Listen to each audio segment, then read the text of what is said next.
1914 में एक 8 साल के बच्चे ने एक ऐसी चीज देखी जिसको देखने के बाद वो पूरी दुनिया में अपना एक नाम बनाने वाला था।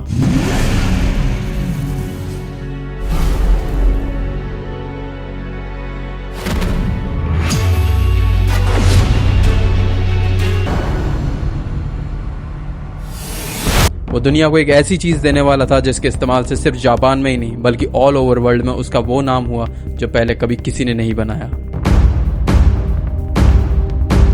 ऐसा नहीं था कि उनको सक्सेस बहुत आसानी से मिली, ऐसा बिल्कुल भी नहीं है। जब इनकी हालत बहुत खराब चल रही थी तब भी इनके ऊपर एक के बाद एक मुसीबतें आती गई। किसी और की जंग में इनकी पूरी फैक्ट्री जल गई।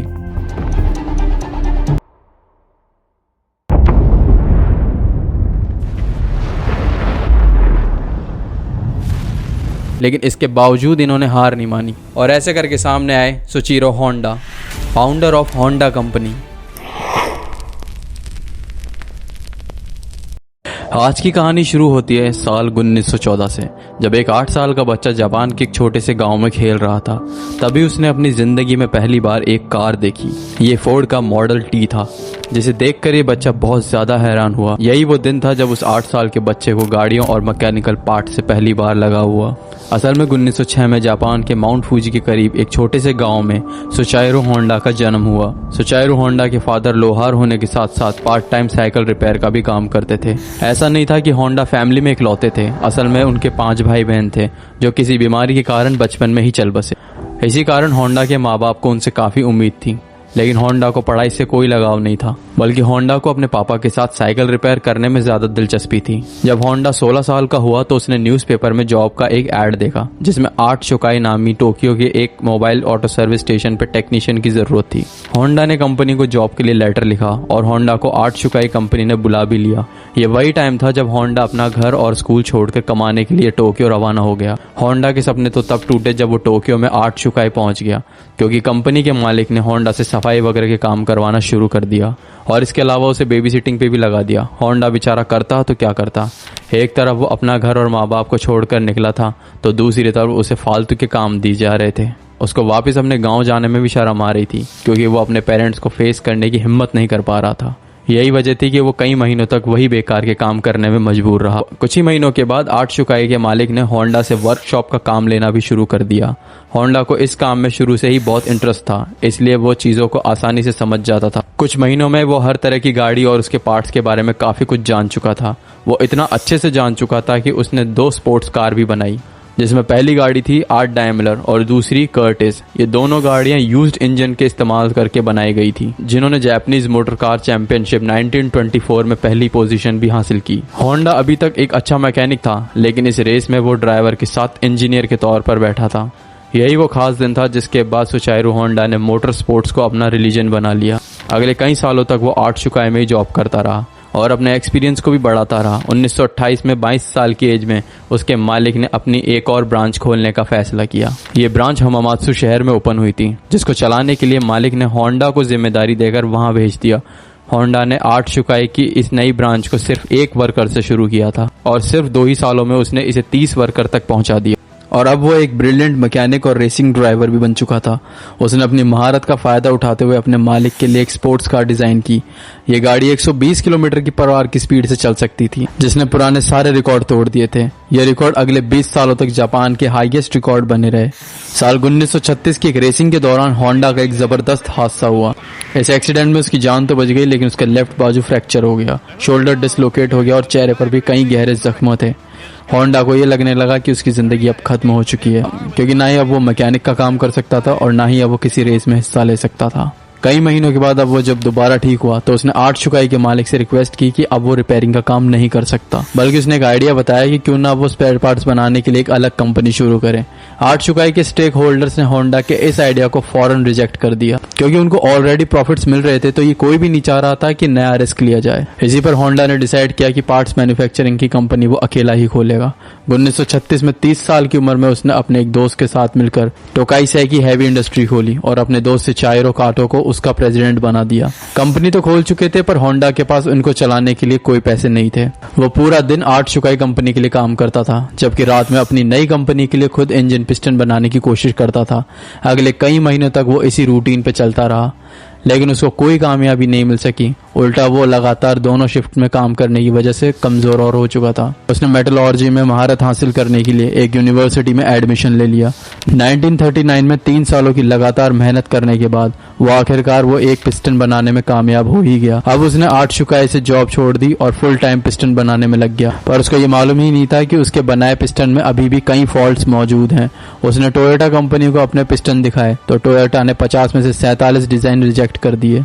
इस खबर ने होंडा को अंदर से तोड़ दिया था, क्योंकि उसके पास अब वापसी का कोई रास्ता नहीं था। लेकिन इसके बावजूद उसने हार नहीं मानी और उसने कंपनी की रिक्वायरमेंट को समझने के लिए पूरे जापान की अलग अलग कंपनियों में जाने लगा। अलग अलग फैक्ट्रीज में गया, कार मैन्युफैक्चरर्स से मिला। अगले कई साल उसने मार्केट को समझने में लगा दिए और उसके बाद होंडा ने एक बार फिर से पिस्टन बनाए। इस बार ये पिस्टन सारी कंपनीज के सारे क्वालिटी कंट्रोल पास कर चुके थे। उसको धड़ाधड़ ऑर्डर्स मिलना शुरू हो गए और एक बार फिर से होंडा को ऐसा लगने लगा कि अब मंजिल दूर नहीं। मिले हुए ऑर्डर्स को पूरा करने के लिए उसकी कंपनी ने 2000 वर्कर्स को भी हायर कर लिया। होंडा की ये खुशी सिर्फ कुछ ही महीनों की मेहमान थी। ये किसी ने भी नहीं सोचा था कि 1941 में जापान वर्ल्ड वॉर 2 में कूद जाएगा और मिनिस्ट्री ने कई जापानीज कंपनीज को अपने कंट्रोल में ले लिया, जिसमें एक कंपनी सुचारू होंडा की भी थी। चीजें तब खराब हो गई जब कंपनी के वर्कर्स को मिलिट्री में लगा दिया गया। कोई सोच भी नहीं सकता था ये 3 साल होंडा के लिए बहुत ही मुश्किल से निकले। लेकिन 1944 में एक ऐसा हादसा हुआ जिसने होंडा की उम्मीदों पर पूरी तरह से पानी फेर दिया। एयर रेड के दौरान एक मिसाइल सीधा होंडा की फैक्ट्री पे आ गिरी। पूरे देश की हालत बद से बदतर होते जा रही थी। जापान जंग हारते हुए दिखाई दे रहा था। फिर 1945 में 2 न्यूक्लियर अटैक हुए जिसने जापान की कमर ही तोड़ डाली। इस वाक्य के बाद जापान ने अमेरिकन के सामने सरेंडर कर लिया। जंग तो अब खत्म हो चुकी थी, लेकिन होंडा अपना सब कुछ खो बैठा था। उसने अपने बचे हुए कुछ एसेट्स टोयोटा को 4,50,000 येन में बेचे और एक बार फिर से जॉबलेस होकर बैठ गया। यह हालात सिर्फ होंडा के साथ नहीं बल्कि पूरे जापान क्राइसिस से गुजर रहा था। इकोनॉमी मेल्ट हो रही थी, खाना और पानी की बुरी तरह से किल्लत थी और महंगाई ने सबकी कमर तोड़ रखी थी। पब्लिक ट्रांसपोर्ट का मिलना तो बहुत ही मुश्किल था, क्योंकि जापान में पेट्रोल भी नायाब हो चुका था।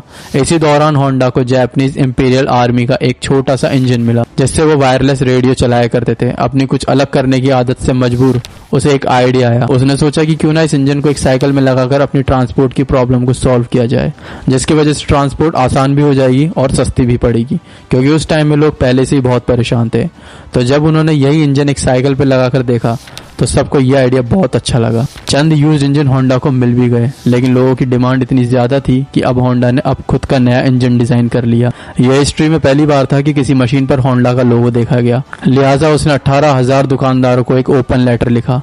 लोगों को होंडा पे इतना ज्यादा भरोसा था कि 3,000 दुकानदारों ने उसे पॉजिटिव रिप्लाई भी दिया और उसको पैसे भी एडवांस में दे दिए। अगले 3 सालों में होंडा ने एक ऐसी मोटरसाइकिल बनाई जो मार्केट की रिक्वायरमेंट के मुताबिक थी। यह सुपर कप के नाम से लॉन्च की गई, जिसने आते ही मार्केट में वो कमाल किया जो किसी ने भी नहीं सोचा होगा। यह मॉडल इतना कामयाब हुआ कि 1958 में इसने अमेरिका की ट्रिम्प और हार्ले डेविडसन की सेल्स को भी धूल चटा दी। होंडा को रेसिंग का तो बहुत शौक था ही, इसलिए उसने अब स्पोर्ट्स बाइक बनाने का फैसला किया और जीतने वाली बाइक के खास फीचर्स नोट डाउन करता जाता। और उस दौर में ऐसे स्पोर्ट्स कंपटीशन रेस से बढ़कर मैन्युफैक्चरिंग कंपनीज के लिए मार्केटिंग का टूल हुआ करते थे। चंद सालों में होंडा की पहली स्पोर्ट्स बाइक लॉन्च की गई, जिसने 1962 में इंटरनेशनल रेसिंग कंपटीशन में पहला पोजीशन हासिल किया। इस रेस ने होंडा का नाम पूरी दुनिया में फेमस कर दिया। 1960 में होंडा दुनिया की सबसे बड़ी मोटरसाइकिल मैन्युफैक्चरिंग कंपनी बन चुकी थी और 1968 तक ये 1 करोड़ यूनिट सेल्स कर चुके थे। अपनी जिंदगी के 62 साल गुजारने के बाद आखिरकार सुचारू होंडा को कामयाबी तो मिल चुकी थी, लेकिन जो ख्वाब वो बचपन से लेके बैठा था वो अभी तक पूरा नहीं हुआ। होंडा अब कार मैन्युफैक्चरिंग की तरफ जाना चाहता था, लेकिन कई लोगों ने उनको ऐसा करने से मना किया, लेकिन उन्होंने किसी की एक ना सुनी और उस वक्त जापान में ऑलरेडी टोयोटा और निसान जैसी कंपनीज अपना बिजनेस जमाए बैठी थी। वहां मार्केट में अपनी नई जगह बनाना काफी मुश्किल था। होंडा ने अपनी पहली पिकअप ट्रक T360 लॉन्च की, जो कि फेल हो गई। उसके बाद स्पोर्ट्स कार S500 लॉन्च की, जिसके सिर्फ 1300 यूनिट्स ही बिके। कई सालों की मेहनत और कई दर्जन डिजाइन रिजेक्ट होने के बाद फाइनली 1972 में होंडा सिविक लॉन्च की गई। ये वो गाड़ी है जिसके नए मॉडल आज तक पूरी दुनिया में फेमस हैं।